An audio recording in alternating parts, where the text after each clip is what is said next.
Dengan strategi ini, mereka menghindari inovasi yang terburu-buru dan memastikan bahwa semua produk mereka memang benar-benar aman dan matang untuk diluncurkan ke pasar, sehingga bisa menjaga penjualannya tetap stabil dan pelan-pelan mendominasi pasar. Halo Sobat Prima Plastindo, apakah Anda punya handphone bermerek Oppo atau Vivo? Atau mungkin Anda menggunakan handphone bermerek Realme atau OnePlus saat ini? Bisa jadi ya, soalnya merek-merek handphone tadi itu mendominasi 25% penjualan perangkat handphone di ranah internasional dan juga lokal.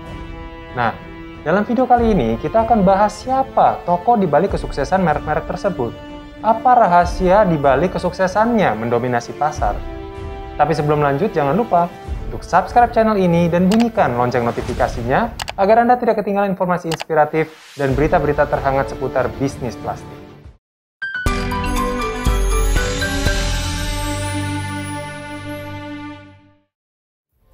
Duang Yongping.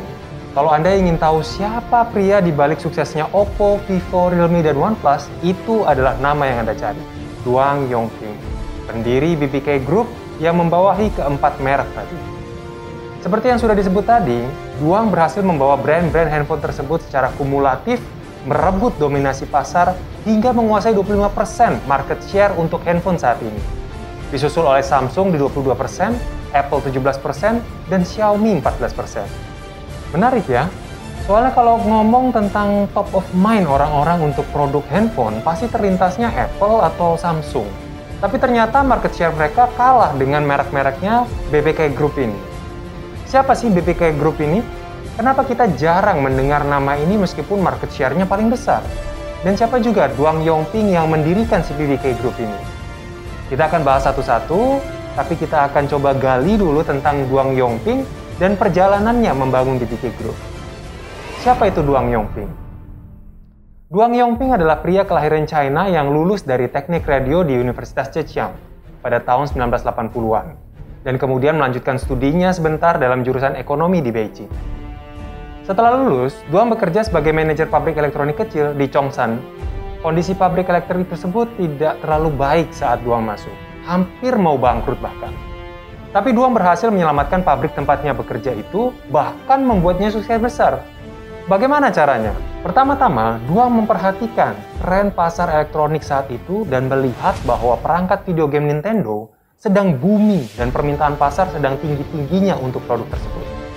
Kemudian Duang memutuskan untuk membuat dan menjual versi lokal dari perangkat game itu dengan menggandeng MediaTek untuk bisa meriset dan merekonstruksi chip dari perangkat Nintendo yang ada dan kemudian diproduksi dan dijual oleh pabrik tempatnya bekerja. Begitu diluncurkan, produk ini langsung sukses besar. Karena tidak hanya bentuknya, tapi kualitas dan performanya tidak jauh beda dengan perangkat aslinya. Sehingga penjualannya pun meledak dengan permintaan yang datang dari seluruh daerah di China. Dengan langkah ini, Duang berhasil menyelamatkan pabrik tempat kerjanya dari yang tadinya mau bangkrut dengan keuntungan besar yang dihasilkan dari penjualan perangkat video game tersebut. Tapi Duang tidak berhenti di situ. Ia memperhatikan bahwa produknya ini sangat diminati oleh anak-anak saat itu. Tapi ada resistensi dari para orang tua yang khawatir produk ini akan mempengaruhi prestasi anak-anak mereka di sekolah. Jadi Duang membuat inovasi untuk produknya dengan mengintegrasikan keyboard pada perangkat gamenya dan juga menginstall program kamus bahasa Inggris di dalamnya. Sehingga jadinya win-win. Anak-anak masih bisa main game yang mereka suka dan para orang tua juga bisa diyakinkan kalau ini adalah perangkat game yang mendidik. Duang juga memasarkan produk inovasi barunya ini dengan kampanye iklan yang gencar dan menggunakan Jackie Chan sebagai bintang utama iklannya. Langkah yang cerdas sekali, soalnya Jackie Chan saat itu sedang meledak dan dikenal banyak orang. Jadi tidak heran kalau iklannya sukses mencuri perhatian banyak orang dan lagi-lagi sukses melonjakkan penjualan produk miliknya.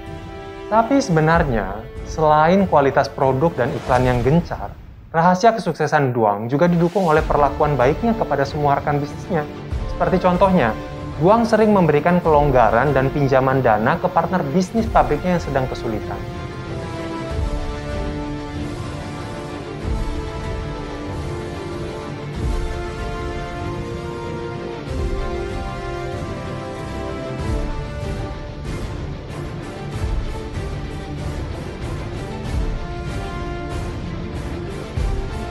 Di saat banyak usaha lain saat itu berusaha mencari untung sebesar-besarnya dengan menekan habis-habisan partner bisnis mereka, Duang dikenal sangat royal dan pengertian kepada mereka. Sehingga para partnernya tidak segan dan senang hati memberikan pelayanan semaksimal mungkin untuk pabriknya Duang. Tidak hanya ke partner bisnis, Duang juga sangat royal kepada para karyawan pabrik tempatnya bekerja. Karena produk-produknya laris manis di pasaran, keuntungan yang diterima perusahaan juga luar biasa besar. Dan Duang tidak segan membagikan keuntungan ini dalam bentuk bonus besar pada para karyawan. Saking besar bonus yang diberikan, beberapa karyawan melaporkan bahwa mereka bahkan mampu langsung beli rumah dengan menggunakan uang bonus tersebut. Bahkan bos Huawei, Ren Chengfei, bilang kalau Duang adalah bos yang paling murah hati dan royal soal bagi-bagi uang. Tapi sayang sekali, gaya kepemimpinan bisnis Duang ini tidak disukai oleh pihak pemilik dan manajemen pabrik tempatnya bekerja. Sehingga ada perbedaan pandangan dan Duang memilih untuk keluar untuk membangun usahanya sendiri. Perusahaan yang diberinya nama BBK. Nah, berkat kemurahan hati dan keroyalan dirinya, semua supplier dan distributor dari pabrik yang lama ini langsung mendukung usaha baru Duang ini. Beberapa karyawan dari pabrik lamanya juga dengan rela ikut Duang membangun usaha barunya dari nol. Nah, di usaha barunya ini, Duang memulai dengan mengulang formula bisnis yang sama yang sebelumnya dia gunakan untuk menyelamatkan pabrik lamanya. Duang memperhatikan pasar dan mencari produk yang sedang diminati dan dicari saat itu. Dan pilihannya jatuh pada VCD player. Karena VCD saat itu sedang awal-awal boomingnya, tapi perangkat VCD playernya cenderung masih agak mahal dan yang murah sangat gampang rusak. Jadi, dengan memanfaatkan jaringan supplier miliknya, Duang mulai membuat dan merekonstruksi produk VCD player yang sudah ada untuk kemudian akan dia produksi dan jual.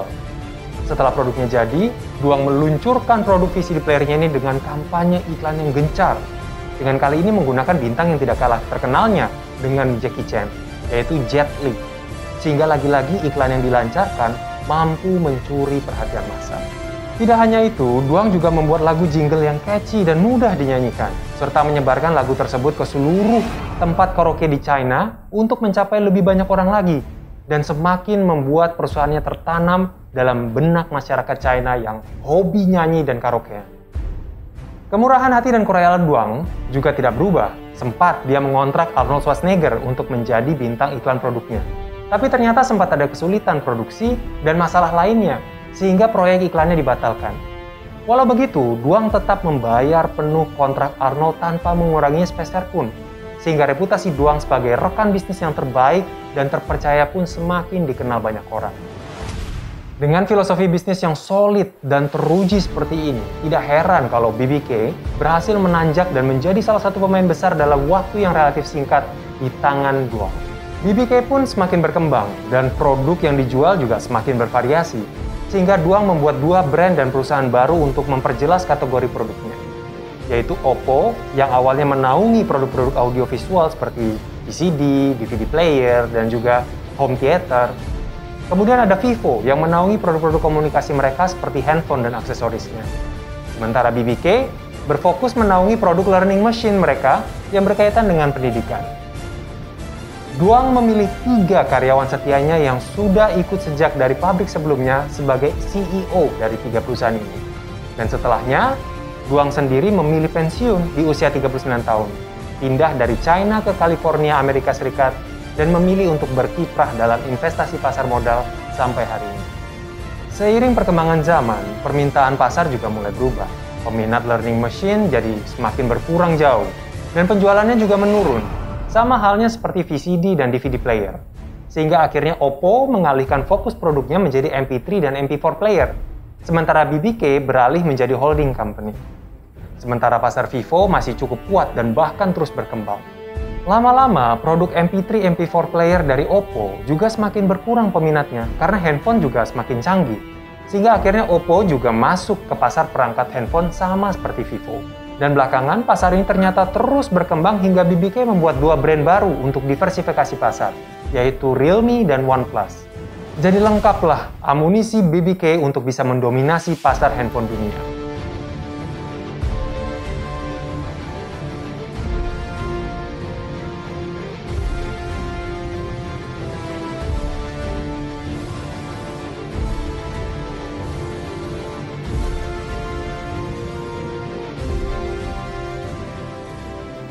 Nah, Oppo, Vivo, Realme, dan OnePlus di bawah BBK punya pendekatan yang berbeda dengan para pemimpin pasar handphone untuk bisa mendominasi market share. Karena sebaliknya daripada selalu terdepan, mengembangkan dan mengadopsi teknologi terbaru, BBK membiarkan pesaingnya melakukan hal ini terlebih dahulu.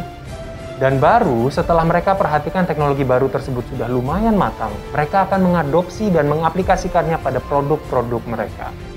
Dengan strategi ini, mereka menghindari inovasi yang terburu-buru dan memastikan bahwa semua produk mereka memang benar-benar aman dan matang untuk diluncurkan ke pasar, sehingga bisa menjaga penjualannya tetap stabil dan pelan-pelan mendominasi pasar.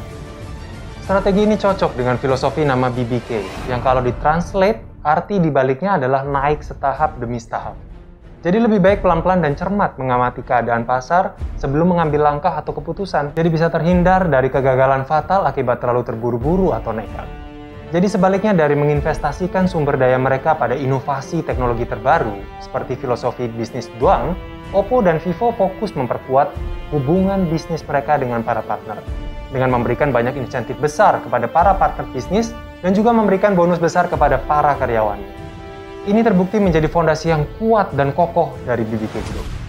Jadi menarik sekali filosofi bisnis BBK yang membawahi brand Oppo, Vivo, Realme, dan OnePlus ini. Sebaliknya daripada fokus jadi yang terdepan soal inovasi teknologi, fokusnya jadi lebih ke produk yang baik, matang, dan berkualitas yang dipasarkan dengan menggunakan media iklan yang gencar, serta terus menjaga hubungan yang baik dan menguntungkan dengan semua partner bisnis. Itu tadi perjalanan dan rahasia sukses dari Duang Yongping dan BBK. Bagaimana menurut Sobat Prima Plastindo? Apakah filosofi tersebut bisa diterapkan dalam bisnis Anda masing-masing? Tinggalkan pendapat Anda di kolom komentar di bawah, dan jangan lupa untuk like kalau Anda menyukai video ini. Serta jangan lupa subscribe channel kami agar Anda tidak ketinggalan video-video berikutnya dari kami.